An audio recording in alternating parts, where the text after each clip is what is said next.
Bonjour à tous, aujourd'hui exercice à destination des premières technologiques avec un exercice sur le début, sur le vocabulaire des suites. On est dans le chapitre généralité sur les suites.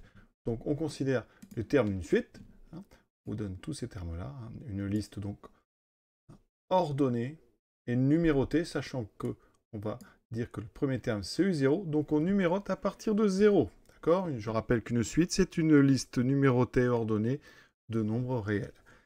Et donc, je vais vous poser 5 petites questions. C'est vraiment pour apprendre le vocabulaire et le comprendre. Donc, on est parti tout de suite. Regardons donc un petit peu le texte. J'ai mis ici la liste des premiers.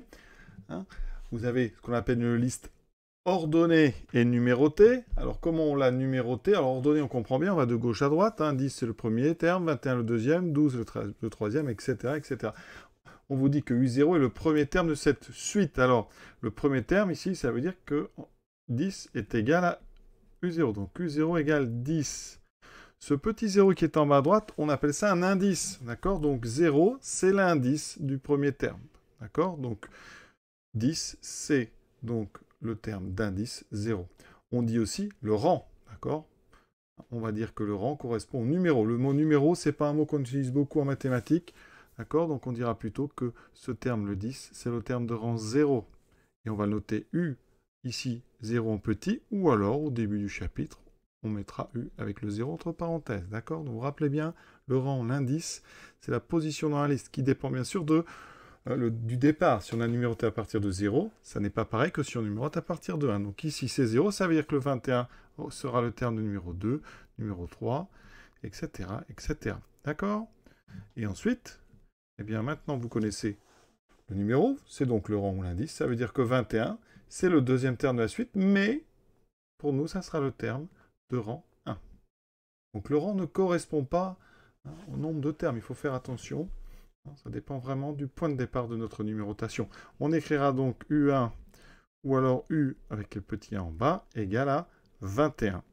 Et ainsi de suite. 12, ça sera donc le terme qui porte le numéro 2, donc le terme de rang 2. 16 sera le terme de rang 3, et ainsi de suite, ainsi de suite. D'accord? Donc maintenant, on va répondre aux questions tranquillement. Le premier terme de cette suite, on l'a déjà dit, c'est U0. D'accord? Quel est le quatrième? Alors attention, comme on commence à 0, le quatrième n'est pas U4, c'est U3. Donc le quatrième, c'est U3. Il est égal à 16.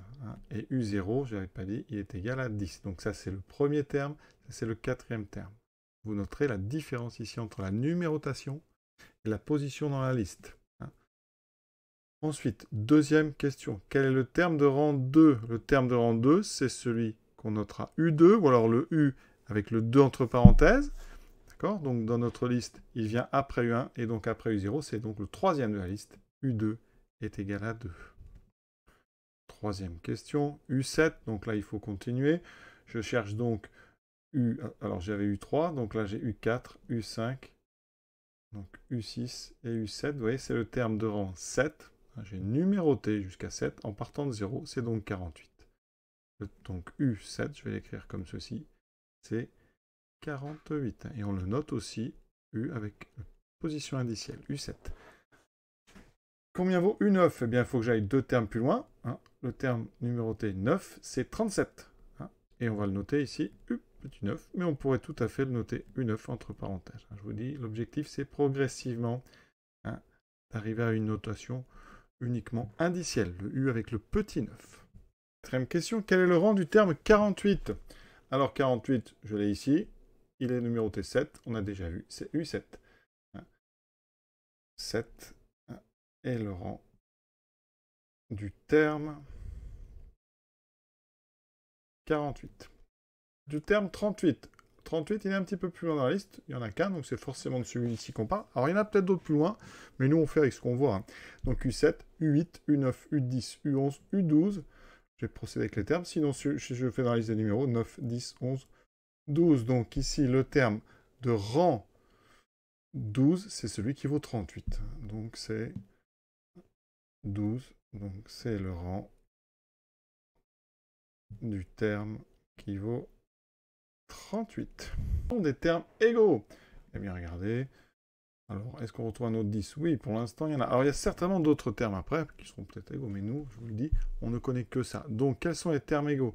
Hein, on a donc U0 qui est égal à U. Alors ici, on est juste après U12 qui est égal à U13. Et les deux valent 10. Est-ce qu'on en a d'autres? Alors, 21, on ne le retrouve pas. 12, on ne le retrouve pas. 16 non plus. 20 non plus. On fait comme ça. Une liste exhaustive. On voit bien ici. Ah, en regardant, je n'avais pas tout vu. Il y a un petit U10. Enfin, un autre terme qui vaut 10. Hein, c'est le terme ici 11. Donc, c'est U11. Donc, on a U0 égale U13 égale 10. Mais on en a un autre. Donc, ici, on va noter ça tout de suite. En fait, U0 égale U13 égale, pardon, on va dire U11 d'abord, puis U13, les trois sont égaux à 10. Les rangs, c'est donc 0, 11 et 13. Les termes de rang 0, 11 et 13 sont tous égaux et valent 10. Voilà, ce petit exercice vraiment, je pense, assez simple, mais qui permet comme ça de bien comprendre le vocabulaire qui va être prononcé vraiment souvent dans l'année, parce que les suites, c'est un chapitre hein, qui a plusieurs épisodes. Voilà, à bientôt.